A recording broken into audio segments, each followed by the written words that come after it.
আমাদেরকে একা রেখে কিন্তু আপনাদের ভাইয়া এবার প্রথমবার আমাদের গ্রামে বাসা যাচ্ছে। মূলত ও কিন্তু একটা কাজের জন্য যাচ্ছে, তাছাড়া কিন্তু কখনো আমাদের রেখে যায় না। কেয়া করা কাজ যেহেতু এসেছে, যেতে তো হবে।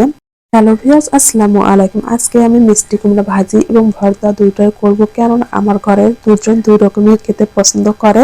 আপনাদের ভাইয়া কিন্তু বরাবরই মিষ্টি কুমড়া ভাজি খেতে অনেক বেশি পছন্দ করে, কিন্তু মোরসালিম কিন্তু একেবারে ভাজিটা খেতে চায় না, ও কিন্তু ভর্তা খেতে পছন্দ করে। সেই জন্য ভাবছি দুজনের পছন্দ মতো রান্না করব। এখানে কিছুটা পরিমাণে পেঁয়াজ কুচি এবং মরিচ কুচি দিয়ে সুন্দর করে ভেজে নিচ্ছি। এরপর কিন্তু আমি কুমড়োটা অ্যাড করব। আমি কিন্তু কুমড়োটা সুন্দর করে পাতলা করে কেটে নিয়েছি, তাহলে কিন্তু রান্না খুব দ্রুত হয়ে যাবে।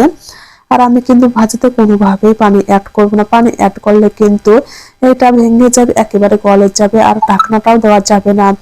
আমার কিন্তু এইভাবে ভাজি করতে অনেক বেশি ভালো লাগে। আপনাদের ভাইয়া তো আমার হাতের ভাজিটা খেতে ভীষণ পছন্দ করে। অন্যদিকে আমি কিন্তু একটু সিদ্ধ করে নিয়েছি ভর্তা করার জন্য, যেহেতু ছেলে পছন্দ করে ভর্তা, ওর জন্য তো করতে হবে, তাই না? আর আজকে আমি কিন্তু খুবই সিম্পল রান্না করব। ভাজি তরকারিটা বলতে গেলে বেশি রান্না করছি। এদিকে আমার ঘরে কয়েকদিন ধরে সিম পরে আছে, ভাবছি সিমগুলো আজকে রান্না করে নেব। শুধু সিম রান্না করলে না আমার খেতে একেবারে ইচ্ছে করে না, সেখানের জন্য আমি একটু ছোট আলু, সিম, বরবটি সমস্ত কিছু একসঙ্গে অ্যাড করে একটা ভাজি করে নিচ্ছি। এভাবে সমস্ত কিছু একসঙ্গে ভাজি করলে না খেতে ভীষণ ভালো লাগে। এই তো আমার সিম্পল রান্না বান্না করা কমপ্লিট। এখন কিছুটা ভাড়া করা বের হয়েছে, সেগুলো এখন ক্লিন করে নিচ্ছি। আমি কিন্তু রান্না বান্না করতে করতে অন্য সব কাজগুলো একবারে করে ফেলি, তাহলে না আমরা অনেকটা সময় রিল্যাক্সে আমরা কাটাতে পারি। দেখা যায় একটা কাজ করে আবার কিছুক্ষণ আবার একটা কাজ করলে এতে কিন্তু সময়টা অনেকটাই ব্যয় হয়। সেই জন্য কিন্তু আমি রান্না বসিয়ে দিই, অন্যান্য সব কাজ কিন্তু একসঙ্গে করে ফেলি, এবং কি আমি রান্নাঘরটা সঙ্গে সঙ্গে ক্লিন করি, তাহলে না দেখতে সুন্দর লাগে আর একটা মনের ভিতরে একটা সৌন্দর্য দেখলে ভালো লাগে। এই তো আমার কতগুলো ভাড়া বের হয়েছে, এগুলো সম্পূর্ণ এখন ক্লিন করব। ক্লিন করার পর কিন্তু আমরা খাওয়া দাওয়া করব। আমরা মূলত কিন্তু একসঙ্গে দুপুরে খাওয়াটা খাই। আপনাদের ভাইয়া কিন্তু দুপুর 2টার সময় আসার, এই সময় কিন্তু আমরা একসঙ্গে খাওয়া দাওয়া করি। একা একা খেতে না আমার একেবারে ভালো লাগে না, সেই জন্য আমি কিন্তু আপনাদের ভাইয়ের জন্য ওয়েট করছিলাম, এদিকে বাকি সব কাজগুলো করে ফেলছিলাম। এই তো আমাদের দুপুরে খাওয়া দাওয়া কমপ্লিট। এটা হচ্ছে সন্ধ্যাবেলা। সন্ধ্যাবেলা কিছুটা মিষ্টি আলু সিদ্ধ করে নেব।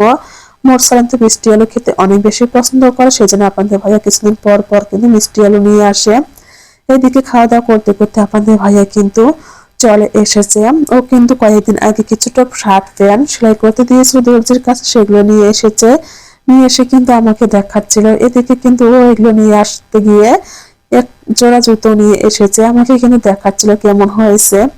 এই তো আমাদের টুকিটাকি শপিং গুলো আপনাদের সঙ্গে শেয়ার করেছে। আর আপনাদের ভাইয়া কিন্তু আজকে আমাদেরকে রেখে আমাদের গ্রামের বাসা গিয়েছে। ও মূলত একটা কাজের জন্য গেছে, তাছাড়া কিন্তু কখনো আমাদের রেখে যায় না। কি কাজের জন্য গেছে অবশ্যই আমি আপনাদের সঙ্গে নেক্সটে শেয়ার করব। সবার আগে বলবো আলহামদুলিল্লাহ, আলহামদুলিল্লাহ, আলহামদুলিল্লাহ। কারণ আজকে আমাদের একটা স্বপ্ন পূরণ হতে যাচ্ছে। আজকে সেই দিন যেদিন আমাদের সেই স্বপ্নটা পূরণ হচ্ছে। এই স্বপ্নটা নিয়ে কিন্তু আমরা অনেক দিন ধরে অনেক কষ্ট করেছি। ইনশাল্লাহ আজকে কিন্তু সেই দিনটার পালা। এই তো আপনাদের ভাইয়া কিন্তু এখন রেডি হয়ে চলে যাবে। একটা জিনিস আমি ভালো করে জেনে গিয়েছি, যে আপনার জীবন থেকে যেটাই হারিয়ে যাবে না কেন সেটা নিয়ে কখনোই আফসোস করা যাবে না। নিশ্চয়ই আপনার জন্য আরো ভালো কিছু অপেক্ষা করছে। আল্লাহ তাআলা যদি কিছু নিয়ে কিনে নেন, তাহলে কিন্তু তার চেয়ে বেশি দ্বিগুণ আপনাদেরকে দিয়ে দেবে। সেই জন্য আল্লাহর উপর ভরসা রাখতে হবে। আর এই তো আপনাদের ভাইয়া কিন্তু আমাদের বিদায় জানিয়ে যাচ্ছে। ও কিন্তু অনেক করেছে, তার চেয়ে কিন্তু আমরা মা ছেড়ে অনেক বেশি খুশি হয়েছি, কেননা এই দিনটার জন্য কিন্তু আমরা অনেক বেশি অপেক্ষা করেছিলাম। সবাই ভালো থাকবেন, আল্লাহ হাফেজ।